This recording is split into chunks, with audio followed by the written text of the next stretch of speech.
One of the most rewarding things for me as a dungeon master is looking around the table at my players' faces. Whether it's joy, horror, anguish, sadness, I know that they're invested. Investment doesn't come from nowhere. You have to buy in. That's part of being a player in D&D. We're all sitting around the table doing funny voices, embodying a character, and you've got to find your way in that. I think sometimes as a dungeon master, we have it easy. It's easy for me to find investment in the plot. I've built the villains, maybe they reflect some of my darker instincts, or I know the plots that are coming up. I get to weave backstory into places that they'll never see coming, and I'm waiting for the payoff. That gets me invested. But for players, finding that investment, especially when games are sporadic, can be really tough. And I think that we as Dungeon Masters could be doing a little bit more to fostering investment. I'm Jess, a Dungeon Master and a player sometimes, and I've been running games for years and years. But my current campaign is just hitting the year mark, and although we play fortnightly, there is always a possibility of falling into that lull. And my worst fear is campaign death, believe me. I can do a lot of prep and getting things ready behind the scenes. Doesn't matter how great my accents are, if they are any good anyway, because if I don't have people that want to be at the table investing in the story, I might as well be just monologuing to myself, and that's not fun. D&D is collaborative storytelling. I want collaboration. This is not just my story, this is everyone's. So I've come up with 3 things that I do to help my players with investment. The first one is a fortnightly prompt. The second, something I call reflections. And the third one is a surprise that I don't think you're going to see coming. Because I run my games every fortnight, it means that there is 2 weeks in between each game that my players start to feel that lull.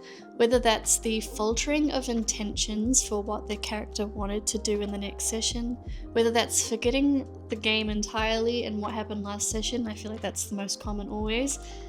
I want to make sure that they're thinking about the game outside of the game, because we spend, 3-4 hours in game thinking we're going to flesh out our character. We're going to finally have these moments we've been looking forward to having with NPCs, the villains, maybe even background characters to your character's story. If you're anything like me as a player, then you might spend the 2 weeks in between a game, or however long it is, monologuing in the shower, practicing your speech with the villain in front of a mirror, or maybe just daydreaming about the things that you want to do. But so infrequently does that actually happen. It's usually hijinks or things that get put on the back burner because, hey, you had 2 weeks to think about what you were going to do and you forgot.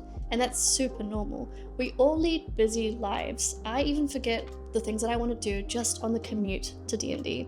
The result of that is usually abandoning those motivations, which could have been really amazing opportunities to flesh out your character. Your prompt might be as innocuous as, what are your deepest, darkest fears?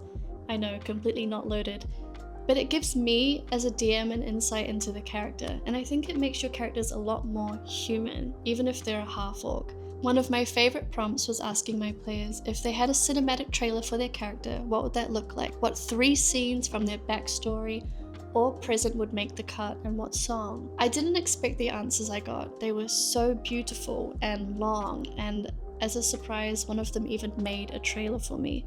I won't put it up there just for their privacy, but it was incredible. Some other prompts that I have put in recently have been things like what 4 pictures in a grid represent your character's current headspace, what situation or scene are you hoping to get into with an NPC of your choice.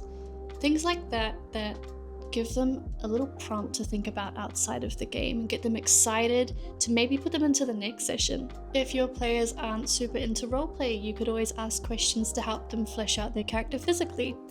Like, what do their pajamas look like? How do they wear their hair to bed, maybe? Or are they wearing any makeup? What do they have on their armor? Do they have sigils of any sort that go unnoticed? What about trinkets in their backpack? I think these prompts are a little bit more creative and force your players to think a little bit creatively as well. I love these prompts because as a DM, I get to check in with my players and what their characters want or what they're hoping to do without being really obvious about it.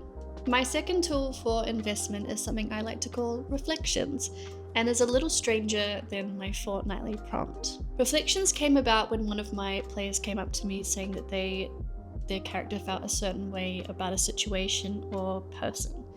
And it was really fun for me to explore that with them and ask them how they got to feel that way. This one's gonna sound a little like therapy, and I'll take that because that's the joke, right? D&D is therapy in a way. But it's really fun to turn those questions or line of thinking in on itself and follow those thoughts all the way back to their origin. Oftentimes, the way that that player feels about things has now influenced the way their character feels about those sort of things, which means that a lot of information I'm giving to my players above the table ends up finding its way into the world. So when I use these reflections, I get a chance to nip in the bud any information that I don't think their character would know. If you're wondering how this affects investment, I think it's a twofold thing. One, you get a streamlined idea of how your character wants to engage with the world now. Now that any of the extras have been stripped away, you now have clearer goals. And the other is that if you're anything like me, you love talking about your character. So the more you get to talk about your character out of game, the better you have an idea of who they actually are. Third, and this one's really, really crazy.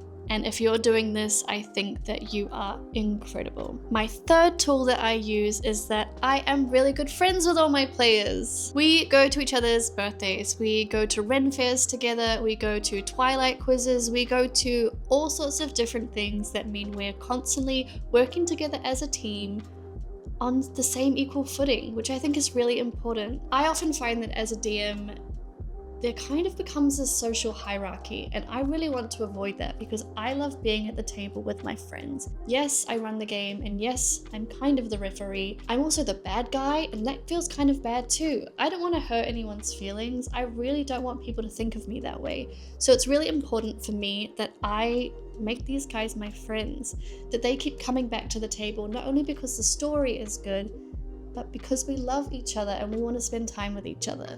So if storing ammunition about future plot lines in the guise of a fortnightly prompt is not enough, and if you're not giving out free therapy sessions to your characters in the form of reflections to build their characters, then maybe you could just hang out with them. Because I know that when I love the people I'm sitting around a table with, 3 or 4 hours is much easier to tolerate. If you've come this far, thank you for watching, and if you relate to any of this, or you're already doing this, or you have even better ideas, please let me know in the comments because I want to read them. I'm always looking to improve my game. Being a dungeon master is super fun and is such a great honor. I think we should be cheerleading our players, our friends, and their characters, because that's what it's about. It's about collaborative storytelling. It's about love. If this resonated with you, or maybe if it doesn't, please hit like, share, subscribe, follow, whatever the medium is. I'd love to see you here next time. Bye!